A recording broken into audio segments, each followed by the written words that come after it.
নমস্কার বন্ধুরা, সবাই কেমন আছো? আশা করছি সবাই ভালো আছো, সুস্থ আছো। আমিও তোমাদের ভালোবাসায় ভালো আছি। আমি রাধা, তোমরা সবাই দেখছো Delhi Bengali kitchen one and blog. আজকে নিয়ে এসেছি সাবুদানার একটা রেসিপি বন্ধুরা। গরমের সময় সাবুদানার এই রেসিপিটা কিন্তু দুর্ধর্ষ লাগে খেতে, একদম ঠান্ডা ঠান্ডা। তাহলে চলো সাবুদানাটা কি করে বানাতে হবে আমার সাথে থেকো, ভিডিওটা প্রথম থেকে শেষ অবধি দেখতে থেকো।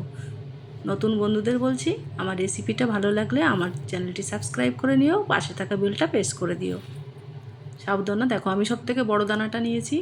তোমাদের কাছে যদি থাকে তাহলে তোমরা মিডিয়ামটা ছোটোটাও নিতে পারো। তো আমার ঘরে এটাই অ্যাভেলেবেল ছিল, আমি এটাই নিলাম। সাবুদানাটা জল দিয়ে ভালো করে ধুয়ে রেখেছিলাম। আমি 15 থেকে 20 মিনিট পরে ফিরে এসেছি। দেখো সাবুদানাটা কত ফুলে গেছে। একটু চাপ দিয়ে দেখাচ্ছি, দেখো ভিতরটা এখন একটু শক্ত আছে, কিন্তু উপরটা ভিজে গেছে। অন্যদিকে আমি দুধটা গরম বসিয়ে দিয়েছি। দুধটা জাল করে আমি অনেকটা কম করে নিয়েছি। আর বন্ধুরা, আমি কিন্তু সাবুদানাটাও দিয়ে দিয়েছি ওতে। সেটা ক্যামেরা অন করতে ভুলে গেছিলাম। আমি দুধটা ভালো করে ফুটিয়ে তারপরে সাবুদানাটা দিয়েছি। আমি তোমাদের দেখিয়ে দিচ্ছি। এবার দিয়ে দিলাম গুঁড়ো দুধ। আমি গুঁড়ো দুধ গুলে দিয়ে দিলাম। এটা দিলে কিন্তু এই সাবুর বলতে হবে সাবুর পায়েস, এটা কিন্তু দারুণ লাগে গুঁড়ো দুধটা দিলে। দেখো তোমাদের দেখিয়ে দিচ্ছি, দেখো সাবুদানাটা ফুলে ফুলে কীরকম হয়ে গেছে। এই রেসিপিটা এই গরমের সময় বেশি ভালো লাগে, জানি না কার কেমন লাগে, তবে গরমের দিনে এটা করে ফ্রিজে রেখে দিতে হবে। তারপরে এটা যখন মন চাইবে তখন খেতে হবে, এতটা টেস্টি লাগে। তবে ফুল ক্রিম দুধ দিতে হবে, আর সাথে কিন্তু গুঁড়ো দুধটা অবশ্যই দেবে। আমাদের পশ্চিমবাংলাতে ছোটো ছোটো প্যাকেটের দুধগুলো পাওয়া যায়, সেগুলো এনে দিতে পারো। ওটা দিলে টেস্ট অনেক গুণ বেড়ে যায়। মানে তখন মনে হবে খেয়ে যায়, এতটা সফট। আমরা তো কী বলো, গোবিন্দভোগ চাল দিয়ে খেয়েছি পায়েস, এমনি আতপ চাল দিয়ে খেয়েছি, বাড়িতে যে আতপ চালগুলো হয় জমিতে। এটা আমি দিয়ে দিলাম মিশ্রি, 2 চামচ মিশ্রি দিয়ে দিলাম গুঁড়ো করে। মিশ্রিটাকে আমি আগে গুঁড়ো করে নিয়েছি মিক্সারে, তারপরে দিলাম। মিষ্টিটা খুবই কম দিলাম, আর আমি গুঁড়ো দুধ দিয়েছি, তাতে যথেষ্ট মিষ্টি হয়ে গেছে। তবে তোমাদের মিষ্টি যেরকম পছন্দ তোমরা নিজেদের মতন দিয়ে নিও। এতটা টেস্টি হয়েছিল, এখন দেখে কিন্তু আবার খেতে ইচ্ছে হচ্ছে, মুখে দিলেই একদম চলে যায়। আর তারপরে হচ্ছে গরমের দিন ঠান্ডা। এটা কিন্তু সবাই ভালোবাসবে, ছোট বড়। বাড়িতে একবার ট্রাই করে দেখো তোমরা, আশা করছি সবার ভালো লাগবে।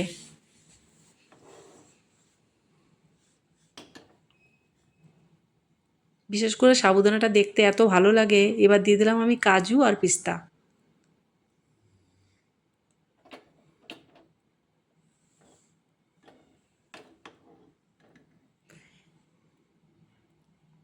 কাজু পিস্তাটা দিলে পরে দেখতেও খুব সুন্দর লাগে, আর খেতে তো ভালো লাগেই এটা। তারপরে যদি এবার ঠান্ডা ঠান্ডা খাওয়া যায় তাহলে আরও বেশি ভালো লাগে। গরম খেয়েও একবার দেখতে, তবে গরমের দিনে সব জিনিসগুলো একটু ঠান্ডাই ভালো লাগে। এবার আমি কাজুটা আর পিস্তাটা দিয়ে ভালো করে একটু নেড়ে মিশিয়ে নেব। আমি আর 1 মিনিট মতন জাল করেছি কাজু আর পিস্তা দিয়ে। দেখো দেখিয়ে দিচ্ছি তোমাদের। দেখো সাবুদানাটা কত বড় বড় হয়ে গেছে বন্ধুরা, দেখো এটা বড় দানার সাবু, তো ওই জন্য এরকম হয়েছে।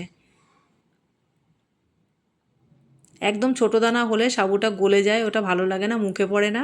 তবে বড় দানা দিয়ে করলে পরে এই পায়েসটা খুব ভালো লাগে খেতে। গোবিন্দভোগ চাল দিয়ে তো তোমরা খেয়েছো বন্ধুরা, একবার রিকোয়েস্ট রইলো এটা করে খেয়ে দেখো, আশা করছি সবার খুব ভালো লাগবে। দেখো আমার হয়ে গেছে, আমি বন্ধ করে রেখে গেছিলাম। এবার দেখো কতটা ঠিক হয়ে গেছে। তো চলো বাটিতে নামিয়ে দেখাচ্ছি। রাত্রেবেলা রেসিপিটা করছি, এই জন্য একটু লাইটের জন্য কালারটা একটু অন্যরকম লাগছে।